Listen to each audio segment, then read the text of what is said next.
다윗이 골리앗과의 전투에서 승리한 이후에 사울에게 중용되기 시작을 했습니다. 그런데 사울과 함께 블레셋 전투에 나갔다 오자 그 백성들, 여인들이 어떻게 환호했습니까? 사울은 천천히요, 다윗은 만만이로다. 그러니까 다윗의 인기가, 소위 인기가 하늘을 치솟았습니다. 그런데 이게 화근이 되었습니다. 사울이 사무엘상 18장 9절을 보니까 다윗을 그때부터 주목했다 이렇게 표현하고 있거든요.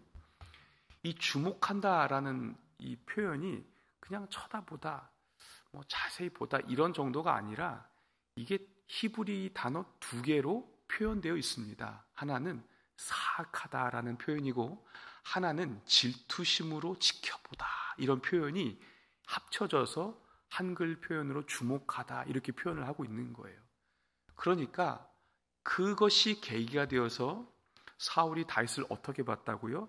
사악함으로 이렇게 지켜보고 주시하고 있었던 것이죠. 악한 마음으로요. 그것이 어떻게 표현이 되느냐? 사무엘상 19장 11절을 보니까요, 이 사울이 이제 다윗을 죽이려고 하는데 다윗이 자기 집에 피해 있자 그의 전령들을 보내서 그 집을 아침까지 지키다가 아침에 그를 죽이라고 이제 명령을 내렸습니다. 그때 그 위급한 상황에 다윗이 자기 아내 미갈의 도움을 받아서 그 집을 빠져나와서 라마에 있는 사무엘 선지자에게로 도망갈 수 있었습니다. 그때 다윗이 얼마나 하나님 앞에 도움을 간청했는지 모릅니다.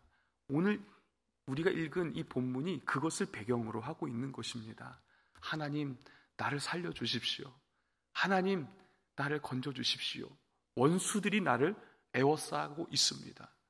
하나님, 한 발짝 잘못 내디디면 내 생명 먼지같이 날아갈 것입니다. 하나님이 지켜주십시오. 간절하고 절박한 마음으로 하나님 앞에 기도하는 심정으로 이 본문을 써내려 간 것이죠. 우리가 이 본문을 중심으로 우리에게 주시는 교훈을 좀 찾아보려고 합니다. 첫 번째는 다윗을 대적하는 그 원수들에 대해서 좀 생각해 보려고 합니다. 3절, 4절을 보니까요, 이렇게 표현을 하고 있습니다. 다윗의 원수들이. 한번 읽어볼까요? 시작. 그들이 나의 생명을 해하려고 엎드려 기다리고 강한 자들이 모여 나를 치려 하오니 여호와여, 이는 나의 잘못으로 말미암음이 아니요 나의 죄로 말미암음도 아니로소이다. 네, 여기까지요. 지금 이 대적들이 어떻게 하고 있느냐? 엎드려 기다리고 그리고 나를 치려 한다. 치기 위해서 지금 그러고 있다. 이게 무슨 말이냐? 매복하고 있다는 것입니다.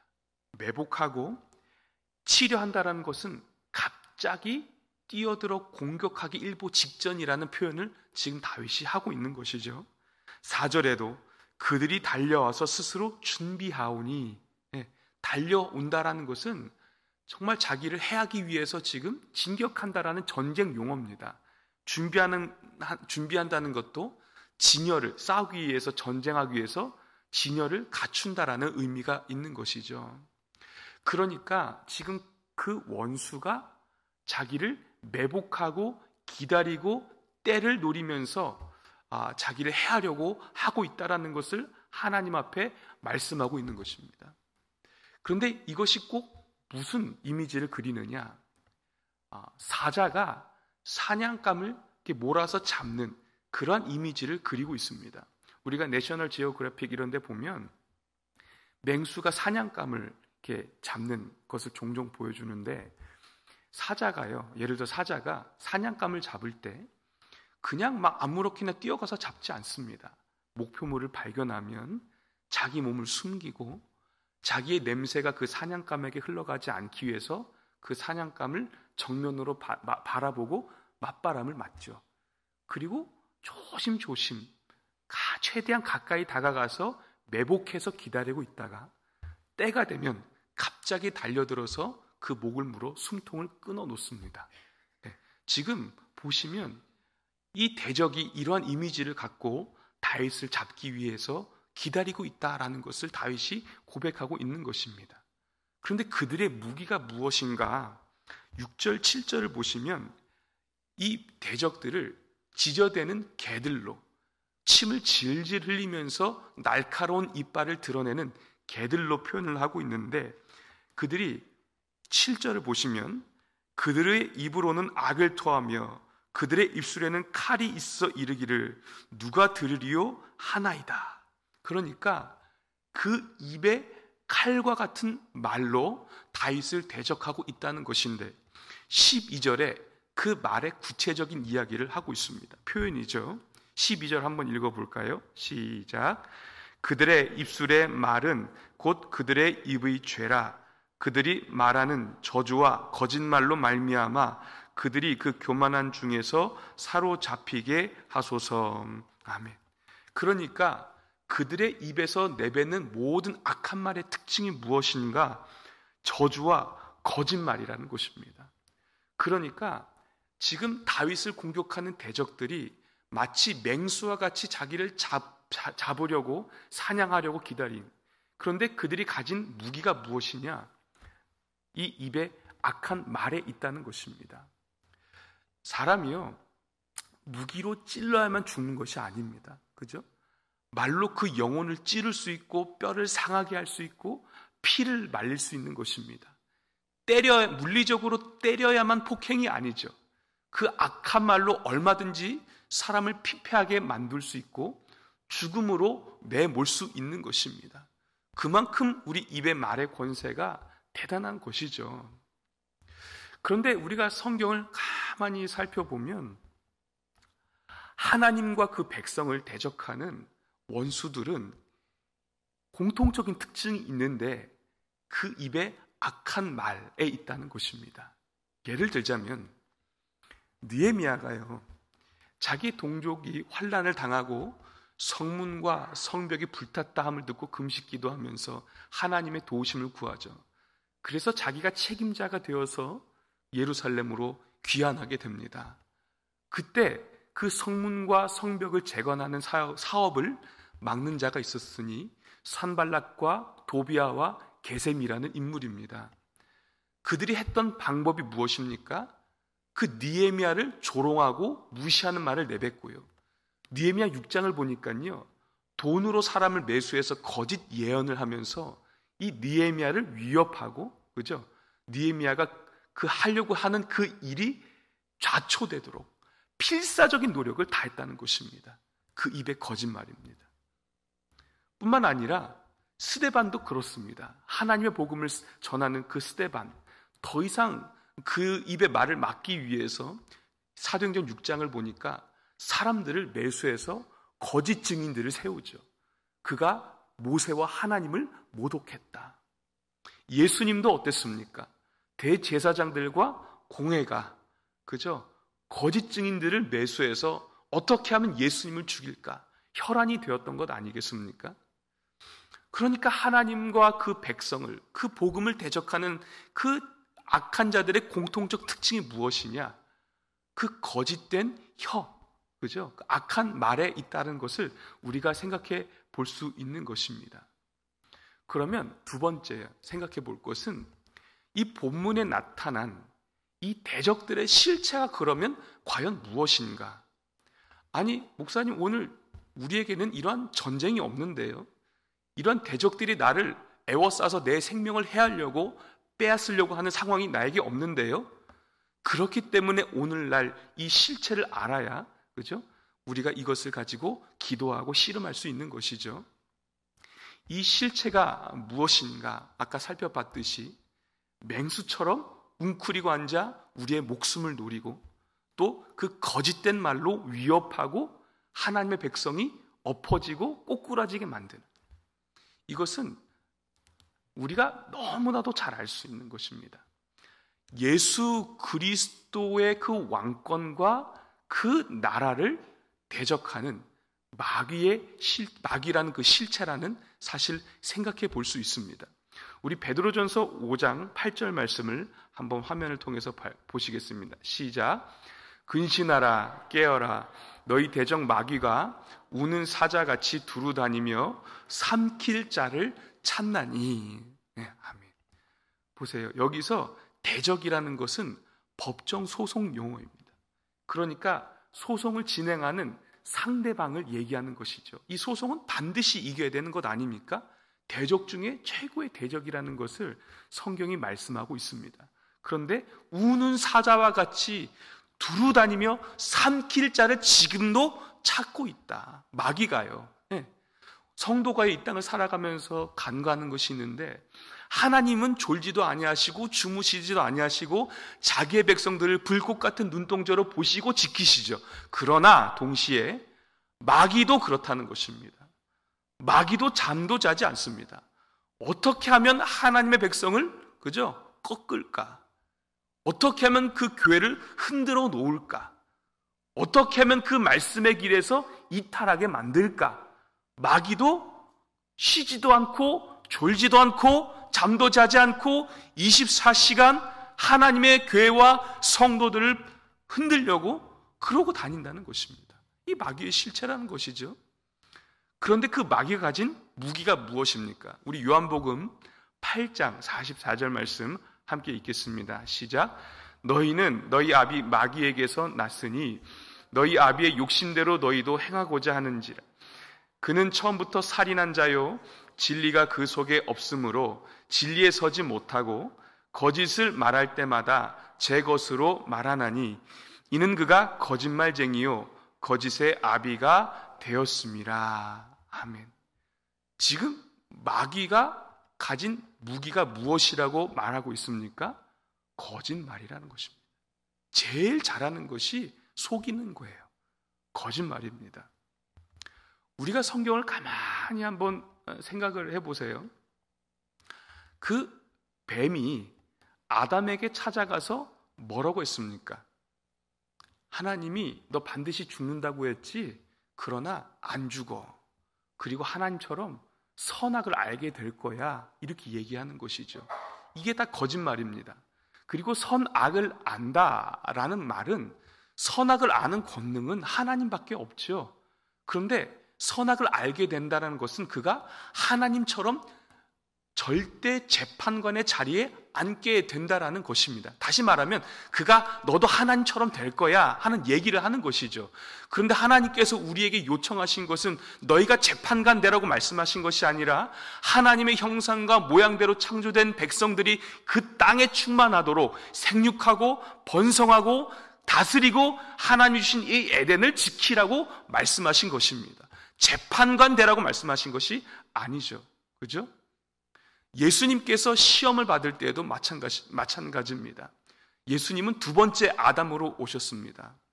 돌이 떡덩이가 되게 하라고, 성전 꼭대기에서 뛰어내려 보라고, 그리고 또 무엇을 요구합니까?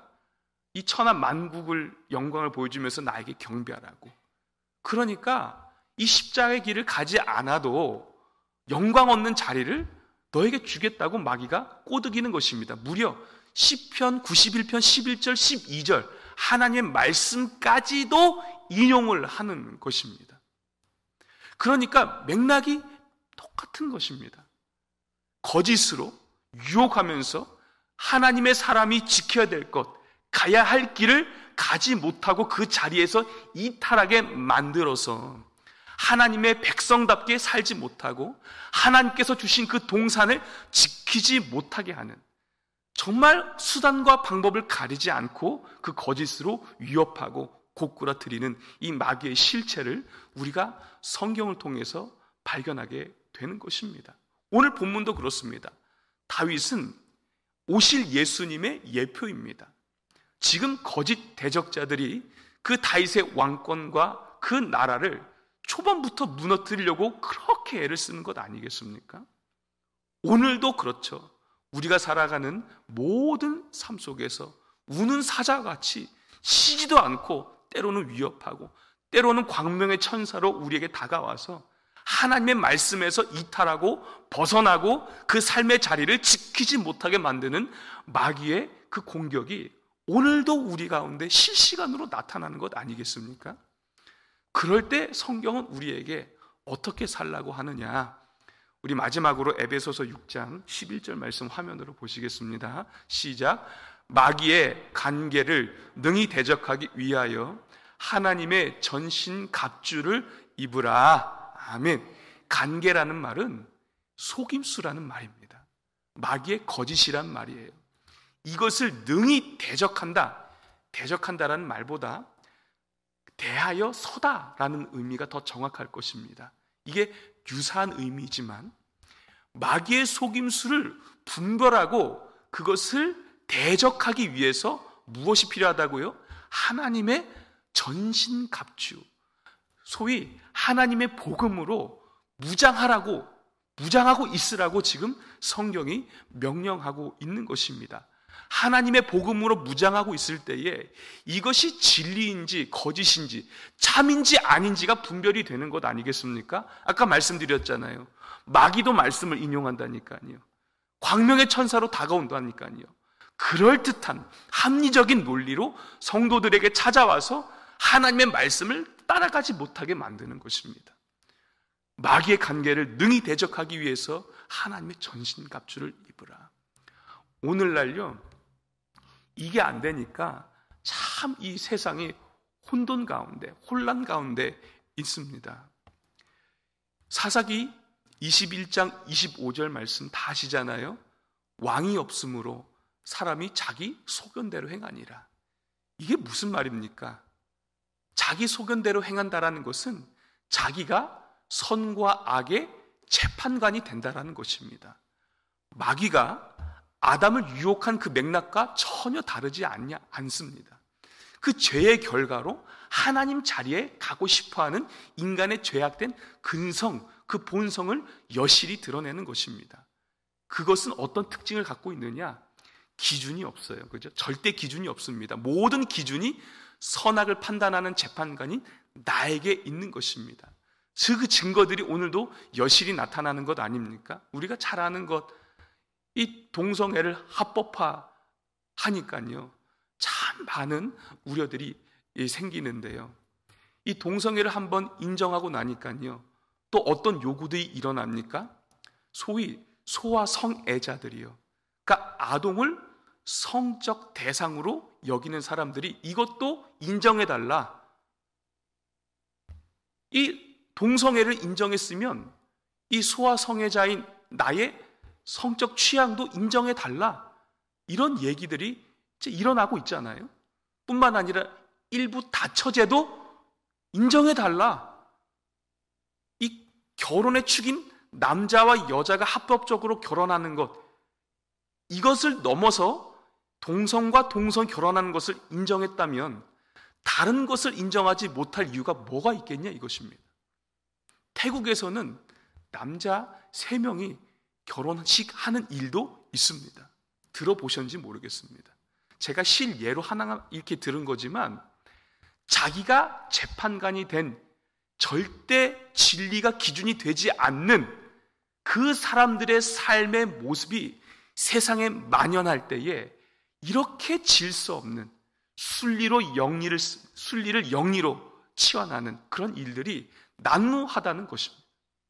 그러니까 이러한 혼란한 혼돈한 세상을 살아갈 때에 하나님의 성도와 교회가 매일같이 그리고 평생 붙들 것은 잔소리 같지만 하나님의 복음으로 무장하는 것밖에는 우리에게 살 길이 없는 것입니다.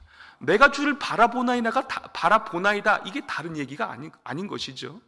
내가 하나님을 바라보는 거예요. 내가 그 말씀을 붙드는 것입니다. 그럴 때에 하나님이 그 모든 거짓의 대적자들로부터 나를 지키시고 나로 하여금 그 진리의 길을 걸어갈 수 있도록 하나님께서 인도하시고 도우실 것입니다. 사랑하는 성도 여러분, 오늘도 이 예배당을 떠나시면 또 우리는 영적 전투 현장에 내몰리게 되는 것입니다. 우리가 그 모든 상황 속에서 이기고 승리하고 버틸 수 있는 것은 하나님의 복음을 붙드는 것, 그것으로 매일같이 우리를 무장하는 것. 그럴 때에 하나님의 백성답게, 그리고 이 말세지 말에 하나님의 온전한 교회로 세워질 줄 믿으시기를 바랍니다. 기도하겠습니다. 하나님 아버지, 그 누가 마귀의 간계를 이길 수가 있겠습니까? 하나님의 형상과 모양으로 지음받은 아담도 그 유혹 앞에 넘어졌는데 우리가 다를 것이 무엇이 있겠습니까? 그러나 예수 그리스도 그 진리의 복음으로 우리에게 나타나신 그 하나님을 우리가 바라보니 우리를 붙들어 주시고 우리로 하여금 이 모든 영적 전쟁에서 승리할 수 있도록 우리에게 능력을 더해 주시길 소망합니다. 모든 거짓을 분별할 수 있는 은혜를 허락하여 주시고 그 진리 안에 굳건히 서서 하나님께서 원하시는 길을 가고 이탈하지 아니하도록 하나님이 도와주시옵소서.